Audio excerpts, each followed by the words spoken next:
عليكم ورحمة الله وبركاته. مساء الورد والنور عليكم.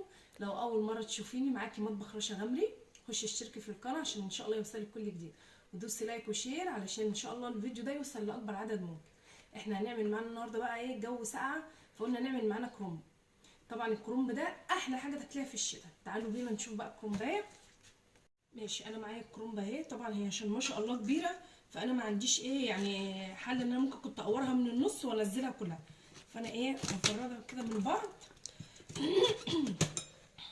هشيل طبعا الورق ده خالص. ماشي، بسم الله. بصوا بقى، ادي اول ورقه ليها اهي. ماشي،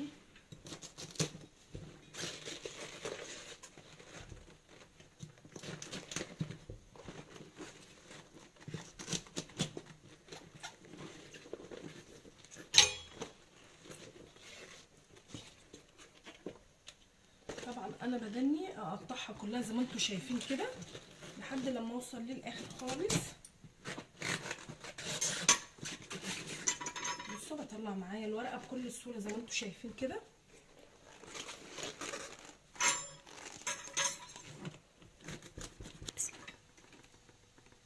ماشي، بصوا زي ما انتم شايفين كده. بصوا ما شاء الله مطلعاها كلها عامله ازاي كده.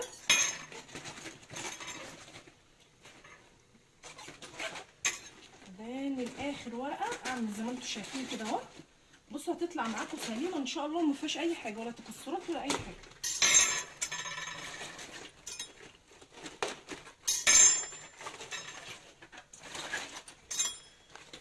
ماشي، وادي الميه. طبعا انا كنت حاطه طبعا الحله على النار وبحط فيها شويه ملح وشويه كمون.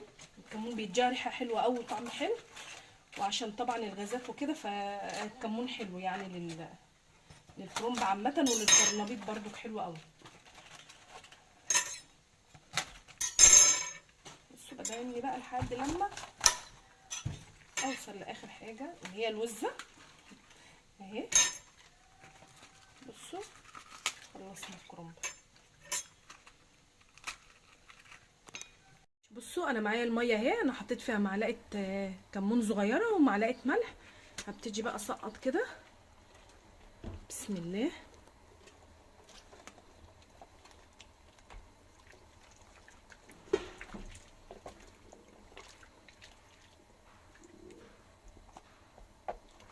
كده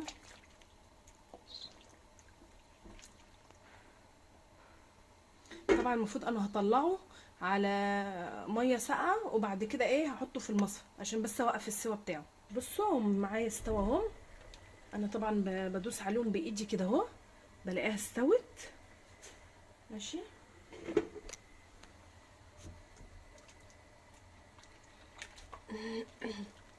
تانية اهي برضو.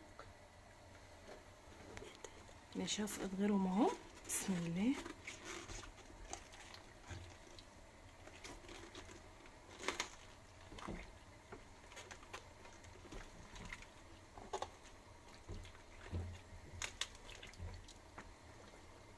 هو بصراحة احلى حاجة تتاكل في الشتاء هو الكرنب.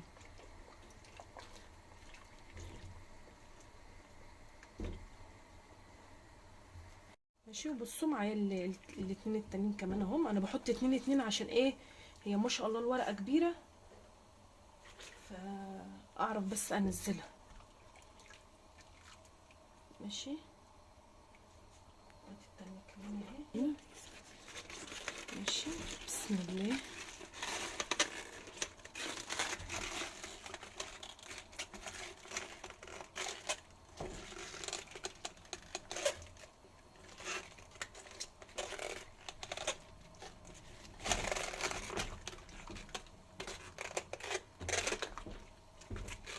اهو كده. بسم الله. هي اول ما بتشرب طبعا الميه بتروح نازله.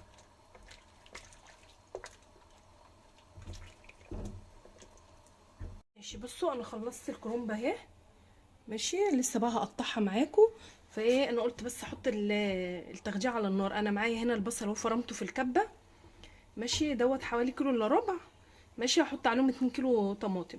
انا بس ما برضاش اجيب بقى تنظيف البصل والتقطيع والطماطم وكده، علشان خاطر بس الفيديو ايه ما يبقاش طويل عليكم وانتوا تزهقوا.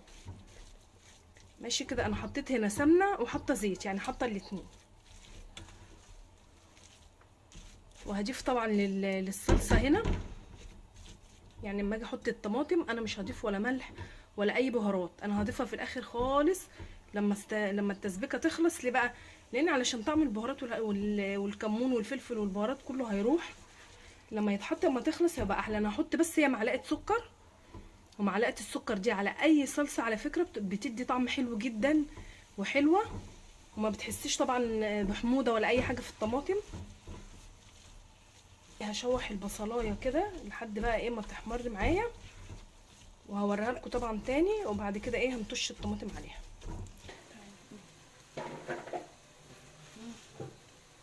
مش بصوا انا بنضف الخضره كمان. مش بصوا الصلصه اللي معايا اهي قربت، البصله قصدي قربت تخلص اهي. وهطش طبعا عليها الطماطم. ماشي. فقلت بقى لحد ما البصله تتعمل اكون ايه، انت غبيه صح، لحد ما البصله بقى تخلص. بصوا انا بنضف الخضره اهي. بعد كده هغسلها وانقعها طبعا في ميه بخل.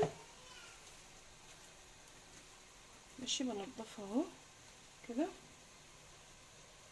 وطبعا ان شاء الله يعني برضو هجيبها لكم وانا بخرطها عشان تشوفوها. انا بقى ما رضيتش اجيبها وانا بضرب الطماطم والبصل وكده، علشان بس الفيديو ما يبقاش ايه طول عليكم وتزهقوا. هي خلاص كده.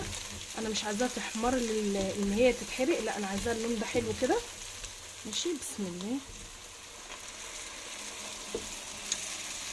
طبعا زي ما انا ما قلت لكم انا مش هحط اي بهارات خالص، الا اكتر من هحط معلقه سكر، والمعلقه السكر دي هتديها طعم حلو قوي. لكن لما تخلص خالص هنحط لها ملحها وبهاراتها وكل حاجه. ماشي. بصوا الكرنب اهو معايا، انا هقطعه معاكم اهو.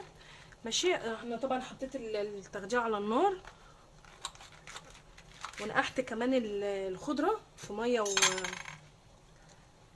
ميه وخل. انا بصراحه بحب ايه ابرمها كده واقطعها.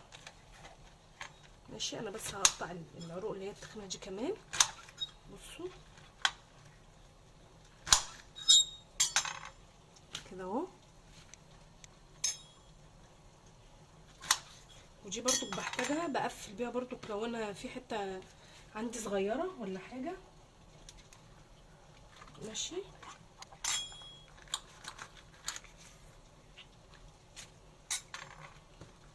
ممكن برضو ان انا ايه اعمل اتنين كده فوق بعض.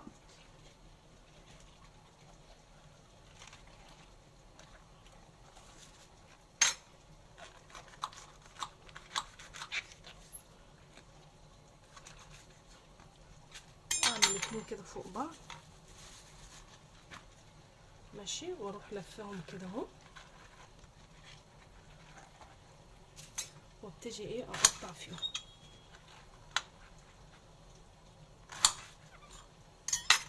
ماشي. بصوا انا يعني انا بوريكم لاني طبعا مش هجيب الفيديو للاخره لحد ما اقطع. بحب انا بقى ايه اقطع كده الواحده. ماشي. واحشيها بقى، يعني انا بحبها كده بصراحه. يعني ما بحبش اقعد اقطع كله كده، لا وانا بحشي بقطع كده. وابتدي بقى ان انا ايه احشيها كده اهو. بصوا يبقى الصباع معانا صغنون كده وحلو. طبعا لان انا لو جبت الفيديو كله وانا بقطع كل الورق ده هيبقى طويل جدا. ماشي كده اهو. برضو بيجي برضو اهي. بصوا بقطع برضو كده اهوت، وببتدي ان انا اخد حته الورقه كده، وابتدي برضو ان انا زي ما وريتكم كده احشيها. بصوا بيبقى الصباع معايا كده بالظبط. الورق معايا اهو. بصوا ما شاء الله قطعته كله اهو زي ما وريتهولكم في الفيديو. ماشي. انا بحب اقطعه كده بصراحه، واخد زي ما وريتكم كده حته حته والفها. ماشي. وادي الخضره اهي لسه طبعا هقطعها معاكم. انا غسلتها حلوه قوي قوي ونقعتها في ميه بخل، عشان برضو لو فيها اي حاجه، فيها بكتيريا، فيها اي حاجه تموت. انا بقى هعمل هنا ايه، دي معايا حته لحمه اللي هي بتاعت البكاته. ماشي. انا هشوحها هديها صدمه اهي قدامكم. ماشي. بتاعت البكاته انا عايزه اشوحها علشان خاطر احطها في ارضيه الحله اللي هحشي فيها المحشي، يعني هقلبها بيها. لكن كده كده انا عندي شوربه انا هسقي بيها طبعا المحشي. لكن انا بحب اعمل يعني لو عندك حته لحمه بكاتا او انتركوت هتنفع، الاتنين هينفعوا. طبعا انا بديها صدمه بس كده على الوشين، وبعد كده بشيلها بحطها في ارضيه الحله بتاعت المحشي، وبحشي بقى فوقيها اللحمه، بتبقى طعمها تحفه. اللحمه معايا اهي، انا كده ده ايه بديها صدمه على الوشين، مش هحط لها اكتر من رشه بهارات لحمه اللي هي ال7 بهارات. ماشي كده اهو. وهنحط برضو ايه رشه فلفل اسود بس، مش هحط انا طبعا ملح لان هي بحطها في ارضيه المحشي، فالشوربه طبعا فيها ملح، هتتملح برضو معايا. ماشي كده اهو. جربوا بس الطريقه دي لو عندك انتركوت او عندك بكاتا، او عندك لو عندك اي حته لحمه بس تبقى متقطعه طرنشات مش تخينه، يعني تكون طرنشات وسط، تقدري تديها صدمه كده. انا حاطه معليه النشا لان انا مش عايزاها تنزل ميه كتير. ماشي تقطعيها طرنشات كده وتعمليها في ارضيه المحشي، هتديكي طعم حلو قوي قوي. وكده كده برضو كنت هتشوفوها اما تخلص. ماشي انا هغطيها بقى عشان تنزل ميتها شويه بصوا انا بقطع معاكم الخضره اهو. ماشي انا بشيل بس الحته اللي بيبقى فيها عروق كتير ناشفه قوي. ماشي بسم الله. طبعا السلاها دي لازم تتغسل حلوه قوي قوي بميه كتير وبخل. الخل على فكره بيديها هي حلوه، عشان ساعات الواحد بيحس ان الخضره والحاجات دي بتبقى ساعات ريحتها زفره. لا حطي عليها ميه بخل كده وسيبيها شويه، هتلاقي ريحتها حلوه قوي ونزلت كل الوسخه اللي فيها. بصوا بقطع كل الخضره بالشكل ده كده. طبعا انا مش هحط كل الخضره على الرز مثلا اللي انا هحشي بيه، لا انا هحط الخضره كلها على الصلصه. ماشي وهاخد منها اللي يكفيني، والباقي انا كده كده بشيله في اكياس على فكره في الفريزر، وبينفعك في اي وقت. انت ممكن لو مستعجله وعايزه تعملي محشي تقدري تطلعي الكيس من الفريزر وتحشي على طول.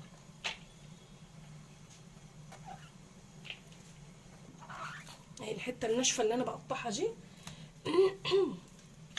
ببتدي بسم الله كده اهو.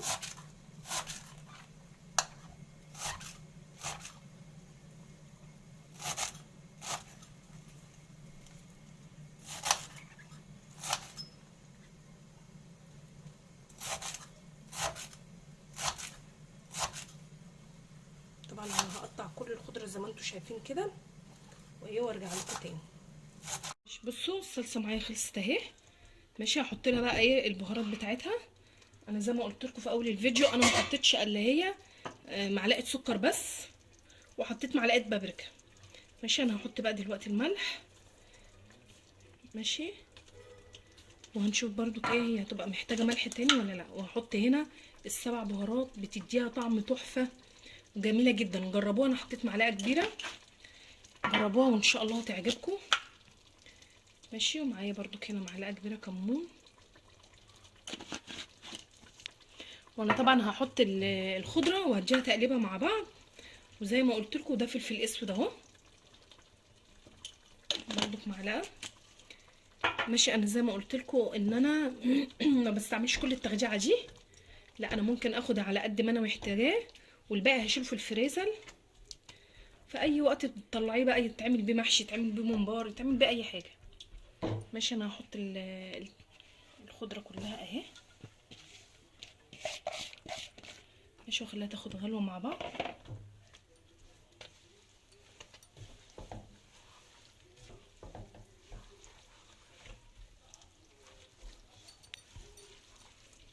تبقى حلوه جدا على فكره كمان في رمضان لما الواحد يعملها في اكياس كده حبه حبه وتتشال.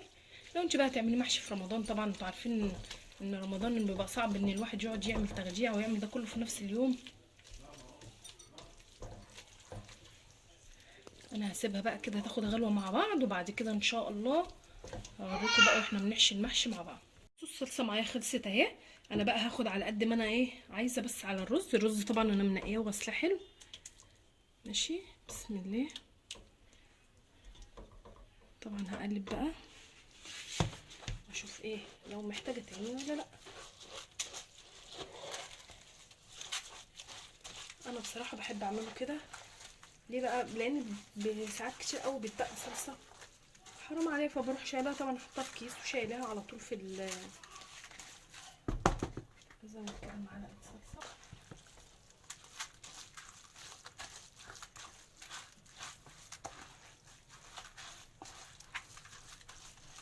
ماشي، معايا الصلصه اهي خلصت كده. ماشي كده قلبتها حلو اهو. ماشي، ومعايا بصوا بقى ادي الحله اللي انا هحشي فيها، وادي اللحمه معايا اهي اللي انا قلت لكم ان احنا هنرصها في ارضيه المحشي. بصوا ما شاء الله عامله ازاي. ماشي، دي انا شوحتها بس اديتها صدمه وش شمال وش يمين، وما حطيتش اكتر من شويه فلفل اسود وبهارات لحمه بس، ما حطيتش ملح لان طبيعي انا لسه هسقي شوربه، فكده كده هي هتاخد ملح من الشوربه. جربوها بس كده وان شاء الله تعجبكم، يبقى طعمها حلو قوي قوي. حتى الاطفال اللي بتبقى مش عايزه تاكل لحمه لما تلاقيها كده ان شاء الله هتاكلها. ماشي، بصوا انا رصيتها بالشكل ده كده، وهروح بقى ايه رصه فوقها كلها كده المحشي. ماشي، بصوا انا ابتديت احشي اهو. بصوا قربت لكم البتاع عشان تشوفوا. ماشي اهو، بسم الله. ماشي، بدني بقى ماشيه فوق اللحمه كده كله. طبعا انا هوريكم كام واحد، وهروح بقى ايه احشي بقيه الحله، لان دي لو انا دنيتني فاتحه الفيديو لحد ما اخلصها يبقى كتير قوي، هتزهقوا انتوا مني. ماشي كده اهو. ماشي لحد لما اخلص الصف ده كله.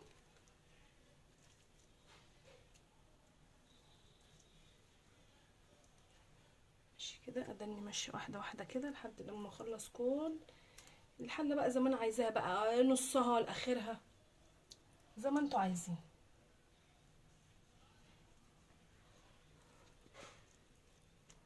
بصوا بجيب الورقه وبقطع منها كده اهو اهي. بالنسبه لي انا دي اسهل طريقه بصراحه. بصوا ما شاء الله الصوابع مش كبيره، يعني احنا بنحب الصباع كده.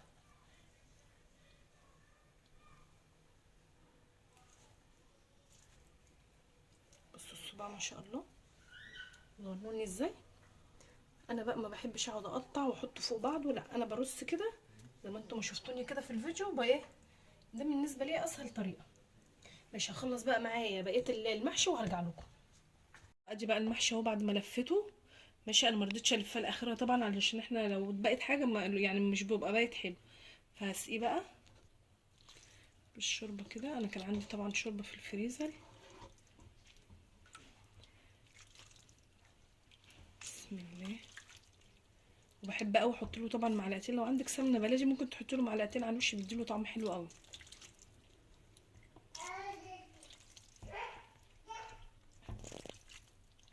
ماشي، انا علقت عليه اهو. بحب بقى ايه احط بقى ايه حتت سمنه كده بتدي طعم حلو قوي. لو ما فيش سمنه بقى خلاص.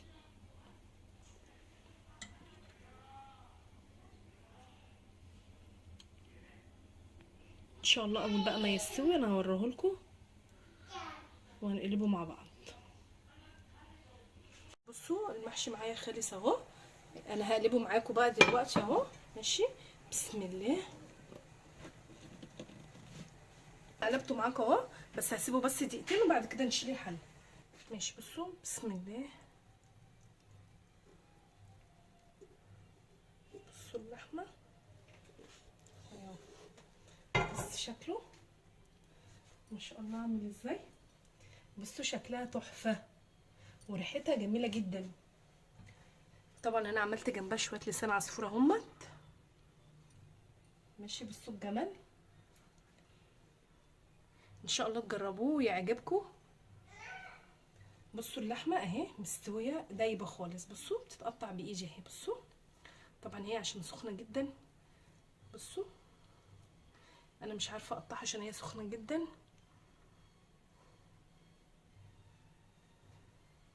والمحشي اهو بصوا دايب خالص. بصوا الرز ما شاء الله. يعني الرز حتى يعني مش معجن، لا بصوا الرز عندي مفلفل اهو، بصوا شكله تحفه.